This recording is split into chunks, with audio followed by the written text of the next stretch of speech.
Good morning students, welcome to shell public school. Hello class 11। आज हम आपको sodium chloride के बारे में बताएंगे। पिछली क्लास में हमने वॉशिंग सोडा तक पढ़ लिया था कि वॉशिंग सोडा की क्या प्रॉपर्टीज है, वॉशिंग सोडा कैसे प्रिपेयर होता है और कहाँ कहाँ पे वो मिलता है। सोडियम क्लोराइड से स्टार्ट किया है। सोडियम क्लोराइड बताया था most evident source of sodium chloride is sea water. ये आपको कहाँ से मिलता है? अंडर द सी वाटर, जिसमें कितना परसेंट आपका कवर होता है? 2.7 to 2.9 और mass of the salt in tropical countries like India common salt is generally obtained by the evaporation of sea water. Evaporation of sea water से हम जानते हैं कि पानी का क्या आपका वेपर्स में कन्वर्ट होना, ठीक है, इवेपोरेशन के प्रोसेस कर pure sodium chloride generally obtained by crystallization. Crystallization मतलब आपका जो नमक बनने की प्रोसेस है उसके थ्रू हमको क्या मिलता है? आपका फ्लूइड, मतलब थोड़ा अजीब सा जो दिखने वाला होता है, क्रिस्टलाइन फॉर्म होता है, ऐसे का वो फॉर्म होगा। और barium solution contain sodium sulphate, calcium sulphate, calcium chloride and magnesium sulphate, जिसमें क्या क्या आपका कंटेन होता है? ये सारी इम्प्योरिटीज जो है एज अ बाय प्रोडक्ट आपको मिलती है। Calcium chloride CaCl2 and magnesium chloride MgCl2, इनका फॉर्मूला याद रखना, क्योंकि आपको ये भी पूछ सकते हैं कि मैग्नीशियम क्लोराइड का क्या फॉर्मूला है, कैल्शियम क्लोराइड के क्या फॉर्मूला है, ठीक है।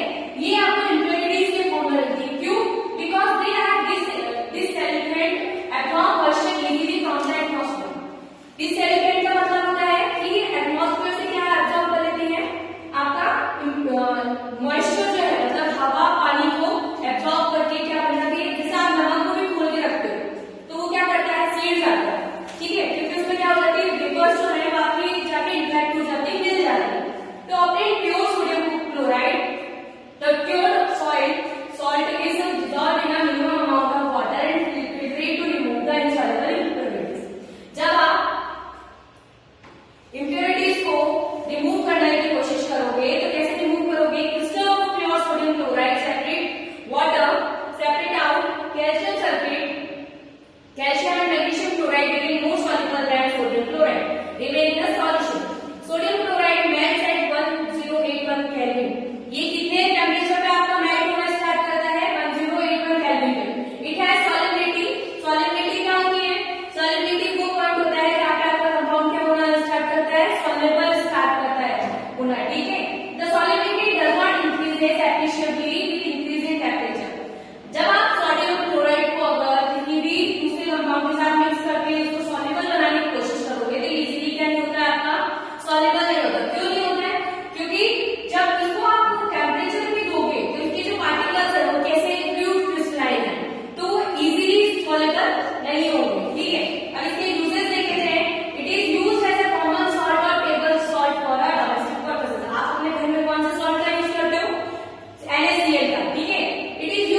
This sodium hydroxide into two molecules of hydrogen gas, ठीक है।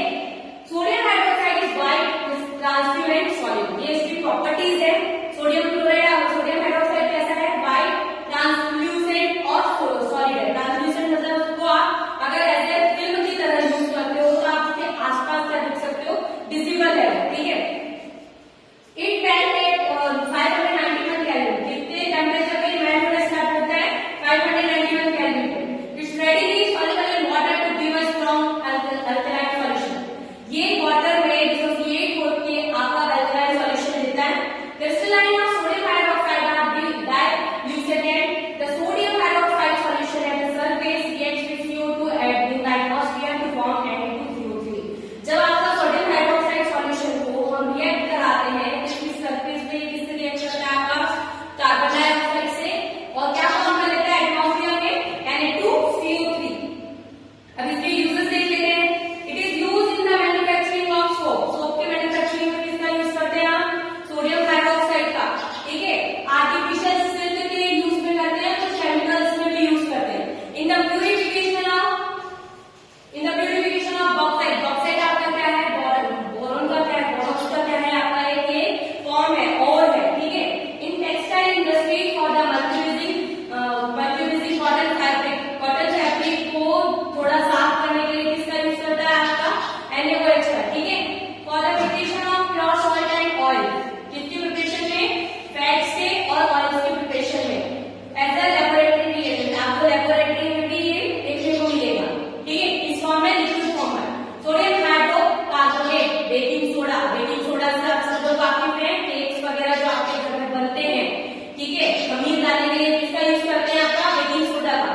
Sodium hydrogen carbonate is known as a baking soda because it decompose on heating to generate bubbles of carbon dioxide. देखो, जब आपके यहाँ कुछ भी चीज ऐसी होती है जिसमें आप सोडा वगैरह ऐड करते हो तो उसमें देखते हो छोटे छोटे बबल्स आ जाते हैं, वो बबल्स क्या होते हैं, आपके कार्बन डाइऑक्साइड। यहाँ पे किस गैस का इवोल्यूशन हो रहा है, कार्बन डाइऑक्साइड का। वो बबल्स इसीलिए वहां पे उठते हैं कि कार्बन डाइऑक्साइड को क्या मिल जाए, आपको जगह मिल जाएगी, वो इवोल्यूट हो पाए वहां से, ठीक है। So living holes in a cake or a passage and make them light and fluffy, जिसकी वजह से क्या हो जाता है, कोई स्पेस बन जाती है, जिस वजह से वो चीज जो होगी सामने वो क्या हो जाएगी, सॉफ्ट हो जाएगी, और क्या हो जाएगी, आपको इजीली आप उसको खा सकोगे, ठीक है। Sodium hydrocarbonate is made by saturating solution of sodium carbonate, किससे बनता है, सैचुरेटिंग सोडियम कार्बोनेट के सॉल्यूशन से क्या बनता है, सोडियम हाइड्रोजन कार्बोनेट, ठीक है। अब देखो इसकी प्रिपरेशन देखो, यहाँ पे क्या दिया है, डाइसोडियम कार्बोनेट क्या दिया है, आपका वाटर के साथ आपने रिएक्ट कराया in the presence of carbon dioxide, तो आपको क्या मिल रहा है, सोडियम हाइड्रोजन कार्बोनेट, ठीक है। ये रिएक्शन जो मैं आपको बताती जाती हूँ, प्लीज इसको नोट करते जाया कीजिए, क्योंकि ये रिएक्शन आपको लिखने में आ सकती है। Sodium hydrogen carbonate is a mild antiseptic for skin infection, it is used in the extinguishing, fire extinguishing. आपके स्कूल्स में एक रेड कलर का जो आपको फायर एक्सटिंग्विशर देखते हो वो किससे प्रिपेयर होता है, आपका बेकिंग सोडा उसमें ऐड होता है, ठीक है, याद रखिएगा। और आपके जो माइल्ड एंटीसेप्टिक क्रीम्स होती है, जो आपको इन्फेक्शन हो जाता है ना, स्किन इन्फेक्शन, उसमें भी किसका, अगर आप बेकिंग सोडा को अगर रब करोगे तो आपका बेकिंग सोडा क्या करता है, उसको हेल्प करता है कि आपके स्किन डिसऑर्डर्स को कम करेगा। Biological impurities of sodium and potassium, biologically कहाँ इनका यूज होता है, इनका क्या इंपॉर्टेंस है, सोडियम और पोटेशियम का। A typical 70 gram man contains about 90 gram of Na plus and 170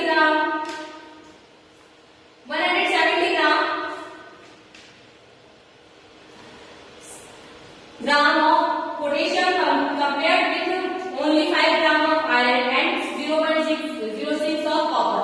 या आपको जनरल कॉन्फिगरेशन दे रखा है कि मतलब कितने ग्राम का कितना केजी कंटेन करके रख सकता है।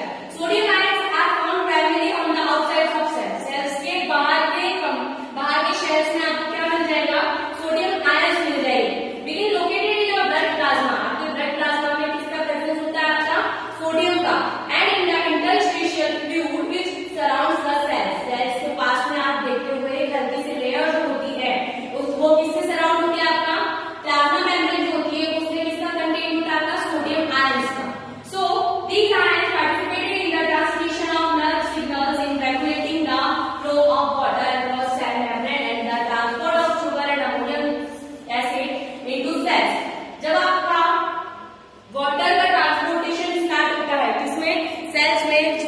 पर स्टार्ट होता है।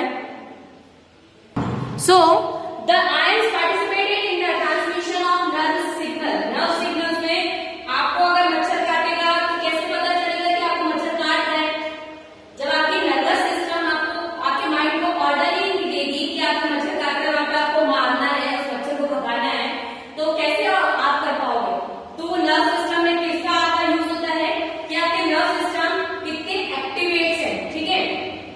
So in regulating the transmission of nerve signals, in regulating the flow of water across cell membrane. आपका वाटर का जो ट्रांसफॉर्मेशन है, मतलब आपका वाटर जो सर्कुलेटरी सिस्टम है, हमारा पूरा सर्कुलेशन होता है हमारी बॉडी में, हमारे ब्लड का भी क्या होता है, सर्कुलेशन होता है। इन regulating the flow of water